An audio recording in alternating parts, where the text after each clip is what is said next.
Did you know that in America, statistics show that 52% of the population knows someone with dementia, while 43% know a family member, and 70% a grandparent? Currently, 1 in 3 seniors die from Alzheimer's or another dementia type, killing more Americans than breast cancer and prostate cancer combined. As of 2023, there are 6 million Americans living with Alzheimer's, with this number expected to grow all the way up to 13 million Americans by 2050. This means that more people will be caring for a loved one with dementia. New studies show 1 in 6 millennials with the average age of 27 are now caring for someone with dementia. With the rise in dementia, it is estimated that more than 16 million Americans will have to provide more than 17 billion hours of unpaid care for family or friends that have been diagnosed with dementia. Hello, and welcome to Dementia 101 for Caregivers. I am your presenter. My name is Jeff O'Hara. Dementia 101 for Caregivers is a free mobile app that I have created to help educate the most basic layperson on the 5 most common types of dementia, along with symptom management techniques. The goal is to help relieve some of the burden that falls on these caregivers' shoulders by providing them with the information they need to help their loved one maintain their quality of life as the disease progresses. This app is unique in that there's no currently anything on the market that allows for education and management based on the 5 most common types of dementia. The application process to bring this project to life started with simple wireframes and a lot of research. The project was organized into sprints, keeping track of progress as I went. Sprint planning allowed me to map my project out and give myself timeframes for each phase of the project, as shown here in my sprint planning log. What began as a simple idea slowly developed into an organized program, as shown here in one of the test phases of the project.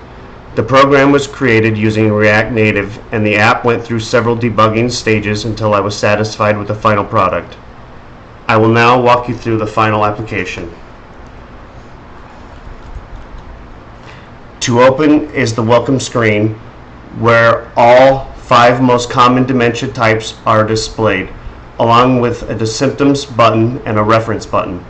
My target audience is the average person over the age of 50, so I wanted to keep the design of the application as simple and easy to use as possible, given that the average older American may not have the tech savviness that we are so accustomed to. The app is meant to be helpful and not to cause stress or frustration with a complex user interface. Here we can click on the Alzheimer's button and see that we are in the information portion of the app that details facts about Alzheimer's along with some visuals. As shown, it provides the user with an explanation of what happens to the brain of someone with Alzheimer's. It breaks the disease process down into 3 basic categories: mild, moderate, or severe, with each stage given a typical range of how long each stage should last. For mild, we see that visual impairments begin with the visual field limited to 12 to 24 inches in front of the individual. I have embedded links with the information sections, as seen here, which will direct the user to the symptoms portion of the app. By pressing here, it takes me to the Vision Symptoms Management tab. This section is meant to provide basic information and strategies to assist caregivers when it comes to visual impairments of dementia. As seen here, it gives a description with an example of the colors that are best to use in the environment of someone with dementia. Calming colors such as light blue or green should be used instead of colors like red or orange, which will overstimulate the brain. If we go back to the home page, we can go into the Vascular tab, which contains general facts and information on vascular dementia. Also included are visual diagrams and preventative illustrations. Let's go back to the main screen and look at the Symptoms tab. Here the user can search through the symptoms section, or they may do a specific search for an individual symptom or problem. For example, if the user is having trouble getting your loved one to take a bath, rather than search through the sections page by page, the user could simply type in what they needed help with.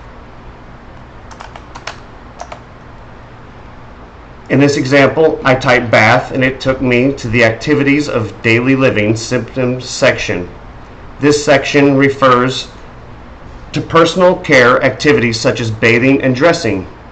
It details strategies to help make bath time less stressful for the individual and the caregiver. An example would be letting the individual with dementia feel in control. If the person is in mild to moderate stages of dementia, then it may benefit from giving them a choice, like asking them if they would like to go wash up, staying away from the word bath. By doing so, this makes it less of a demand and gives the individual with dementia some semblance of individuality and dignity. Scrolling down, there is a visual provided to show how a bathroom should be set up for someone with dementia. I embedded links as seen here, which say press to learn more about vision and color, which takes us to the symptoms management section. Going back to the symptoms screen, we can go to the cognition tab, which provides the user information on memory, thinking, and attention. An example for the information provided to help with memory is to use a calendar to mark the days, which will help your loved one stay oriented. Another tip is, rather than to confront the person that they are about the date, to give positive words and gestures and use conversation to redirect the person to something else. Avoid confrontational phrases such as telling them no directly and that they are incorrect, as these will trigger confusion and aggression, which is the opposite of what the app is intended for. Dementia 101 for Caregivers is specifically dedicated to providing all the key elements one would need to accomplish these goals. Finally, going back to the main screen, we can view the references, where images and information are credited. In the future, to monetize the application, I would like to have a monthly membership that would allow members to access forums, extra information monthly, and access live streams with professionals such as speech pathologists. At some point throughout your life, you will know someone who suffers from dementia. It is a devastating illness that robs people of their memory, their communication abilities, and their dignity. With an estimated 65 to 75% of dementia patients residing with loved ones, Dementia 101 for Caregivers is designed to help those caregivers take on all of the challenges of caring for someone with dementia.